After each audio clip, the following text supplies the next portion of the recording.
Hai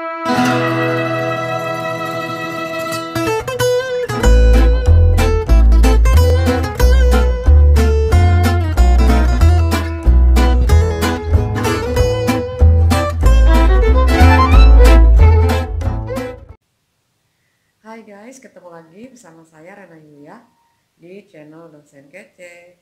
Di video kali ini saya akan menyampaikan materi tentang sistem peradilan di Indonesia. Materi kali ini terkait dengan asas-asas yang berlaku ataupun yang diatur di dalam sistem peradilan di Indonesia.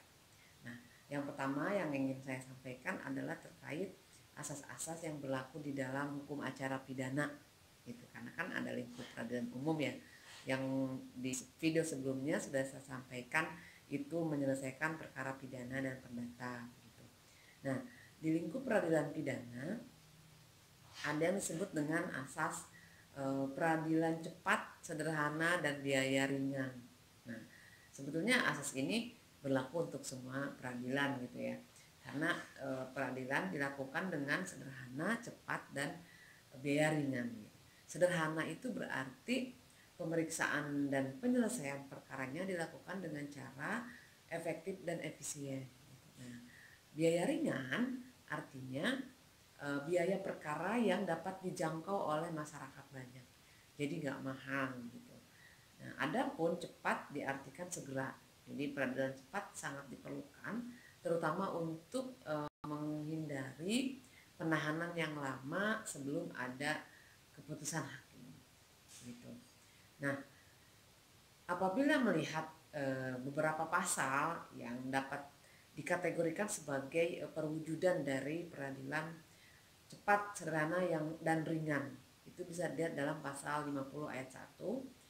Tersangka berhak segera mendapatkan pemeriksaan oleh penyidik dan selanjutnya dapat diajukan kepada penuntut umum. Nah, itu ada kata segera di situ, berarti harus cepat gitu ya pemeriksaannya, jangan sampai dilama-lama sehingga nanti malah bertele-tele gitu ya. Ada juga misalnya pasal 67, terdakwa atau penuntut umum berhak untuk minta banding terhadap putusan pengadilan tingkat pertama kecuali terhadap putusan bebas lepas dari segala tuntutan hukum yang menyangkut masalah kurang tepatnya penerapan hukum dan putusan pengadilan dalam acara cepat gitu ya. Nah, ini artinya ada batas waktu penahanan gitu ya antara yang dilakukan oleh para penegak hukum gitu kan. Ada batas waktunya, pada dasarnya itu 20 hari, kemudian dapat diperpanjang jadi 40 hari gitu sampai maksimal 60 hari. Nah, itu sebetulnya ada batas waktu itu untuk menunjukkan bahwa kita itu sebetulnya harus cepat gitu peradilannya gitu. Kemudian asas selanjutnya adalah asas praduga tak bersalah atau presumption of innocence. Nah, asas ini mengandung makna setiap orang yang disangka, ditangkap, ditahan, dituntut, dan dihadapkan di pengadilan tidak boleh dianggap bersalah sampai ada putusan pengadilan yang menyatakan bersalah serta telah memperoleh kekuatan hukum yang tetap gitu. Jadi kita jangan dulu beranggapan orang ini bersalah sebelum ada putusan yang berkekuatan hukum tetap yang menyatakan bersalah gitu, ya. Nah, kemudian ada asas oportunitas. Nah, asas oportunitas ini merupakan suatu asas di mana penuntut umum tidak diwajibkan untuk menuntut seseorang jika penuntutannya akan merugikan kepentingan umum gitu ya. Jadi sebetulnya asas ini merupakan penyimpangan terhadap asas legalitas gitu ya. Artinya demi kepentingan umum asas legalitas tersebut dikecualikan. Di dalam praktek sebenarnya asas oportunitas ini disebut dengan istilah deponering ya. Makanya yang memiliki kewenangan ataupun hak untuk melaksanakan asas ini adalah jaksa gitu ya. Nah, asas oportunitas ini tidak bisa digunakan secara sembarangan gitu, karena memang dia hanya berlaku apabila kepentingan umum benar-benar dirugikan gitu ya. Kemudian ada pemeriksaan pengadilan terbuka untuk umum, gitu ya. Nah, asas pengadilan terbuka untuk umum ini memiliki makna yaitu menghendaki adanya bentuk transparansi atau keterbukaan dalam sidang peradilan pidana, gitu. Jadi makanya ketika hakim membuka sidang itu menyatakan sidang terbuka untuk umum, gitu. Nah itu pemeriksaan pengadilan memiliki asas terbuka untuk umum, gitu ya. Namun ada beberapa pengecualian, tidak semuanya terbuka untuk umum. Dalam perkara pidana itu ada sidang yang tertutup, misalnya perkara kesusilaan, gitu ya, atau terdakwanya adalah anak-anak, gitu. Jadi itu sidangnya tertutup untuk umum. Kemudian ada asas semua orang diperlakukan sama di depan hukum atau equality before the law. Jadi ini merupakan bentuk perlakuan yang sama atas diri setiap orang di muka hukum, gitu. Dengan tidak membeda-bedakan latar belakang sosial, ekonomi, keyakinan politik, agama, golongan, dan lain sebagainya. Jadi memang maksud dari asas equality before the law ini adalah eh, di depan pengadilan kedudukan semua orang itu sama, maka mereka harus diperlakukan sama. Mau dia eh, polisi, mau dia jaksa, mau dia masyarakat biasa, mau dia mahasiswa, mau siapapun, kalau sudah di pengadilan itu harus diperlakukan sama. Jadi seseorang bersalah maka harus dihukum, sedangkan jika tidak bersalah maka harus dibebaskan, gitu. Jangan sampai misalnya kadang-kadang inilah yang suka disebut hukum tumpul ke atas tajam ke bawah, karena kadang-kadang yang kaum elit itu selalu dianggap tidak bersalah misalnya, tapi kaum elit yang bawah itu salah, sukanya itu seringnya itu dianggap bersalah. Nah tidak boleh, karena itu melanggar asas equality before the law, gitu ya. Kemudian ada juga peradilan dilakukan oleh hakim karena jabatannya, gitu ya. Nah asas ini menunjukkan bahwa dalam pengambilan keputusan untuk menyatakan salah tidaknya terdakwa dilakukan oleh hakim karena jabatannya yang bersifat tetap, gitu ya. Nah ini sistem ini kan berbeda nih dengan sistem juri yang di negara Anglo-Saxon misalnya, di mana kesalahan terdakwa itu ditentukan oleh suatu dewan yang memiliki yang mewakili golongan-golongan dalam masyarakat, gitu. Jadi dia bukan hakim yang sarjana hukum, gitu ya. Beda dengan kita, kalau hakim itu udah pasti sarjana hukum, tetapi kalau sistem juri itu bisa dari masyarakat biasa, gitu. Tetapi dia menjadi juri, gitu, dan juri itulah yang menentukan seseorang guilty atau not guilty, gitu. Seseorang salah atau tidak bersalah, gitu ya. Nah, kemudian tersangka ataupun terdakwa berhak mendapatkan bantuan hukum. Nah, ini salah satu asas yang terdapat dalam KUHP, gitu. Asas ini diatur dalam pasal 64 sampai 74 KUHP. Jadi, bantuan hukum yang dimaksud itu adalah hak untuk mendapatkan bantuan hukum dari seorang advokat atau pengacara, gitu ya. Ini penting karena memang apabila ancamannya hukumannya mati atau penjara di atas 5 tahun, maka seorang tersangka itu wajib didampingi oleh penasihat hukum. Nah, kemudian hak mendapatkan bantuan hukum ini memang terkait dengan konsep dari Miranda Rule, gitu ya, yang kemudian diakomodir dalam KUHP, gitu ya.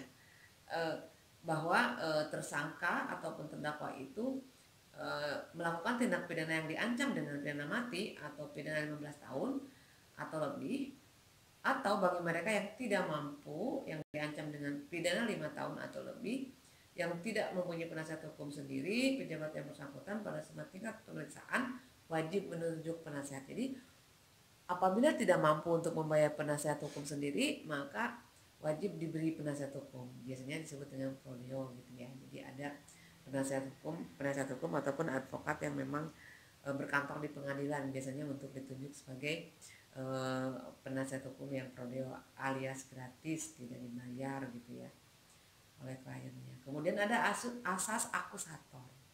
Nah, asas akusator ini adalah asas yang menempatkan kedudukan tersangka sebagai subjek hukum, gitu ya, bukan objek dari setiap tindakan pemeriksaan.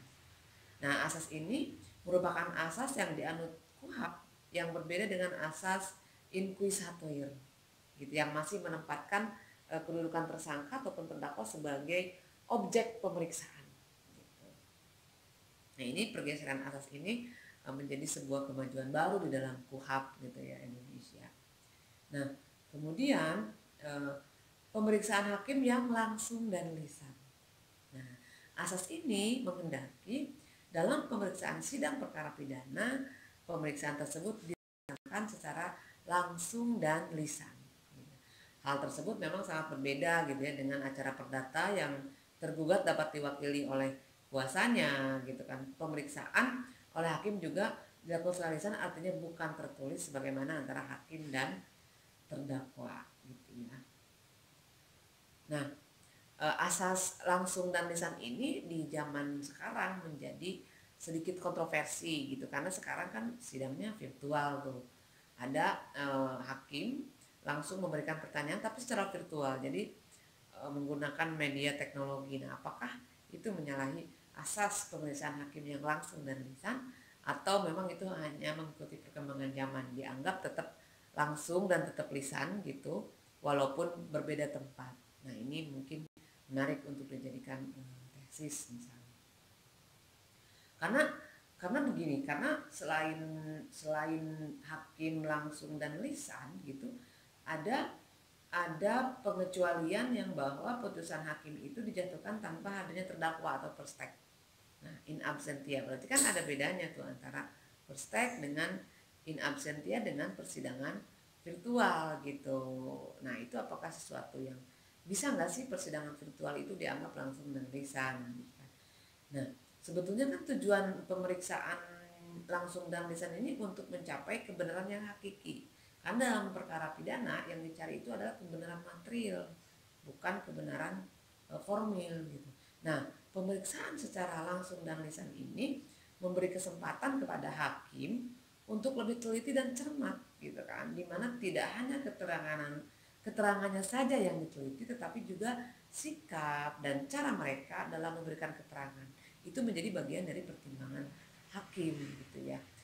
Misalnya kalau dulu saya waktu kuliah, misalnya kalau terdakwanya goyang-goyang kaki, oh ini berarti lagi bohong, gitu.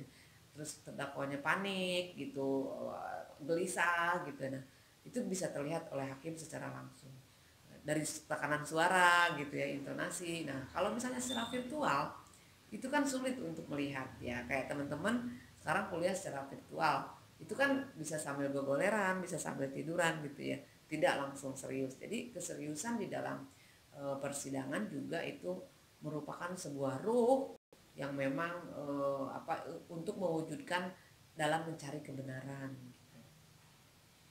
Kemudian ada asas pemberian ganti rugi dan rehabilitasi atas salah tangkap, salah tahan, dan salah tuntut. Nah, ini memang bisa diberikan ganti rugi terhadap orang yang ditangkap, ditahan, ataupun dituntut, bahkan diadili tanpa alasan yang sah, gitu ya. Nah, beberapa kali sudah terjadi peristiwa salah tangkap, gitu, salah tahan, salah mengadili, sampai sudah dipenjara. Nah, ini ternyata terhadap pemberian ganti rugi terhadap orang yang seperti itu memang masih memerlukan perbaikan, karena beberapa kasus itu ganti ruginya tidak sampai, gitu, atau ada pun kasus yang ganti ruginya tidak worth it atau tidak sesuai dengan penderitaan yang sudah dialami oleh orang yang menjadi korban salah tangkap, salah tahan, dan salah diadili itu, gitu kan. Nah, itu beberapa asas yang ada di dalam peradilan umum dalam pemeriksaan perkara pidana, gitu ya.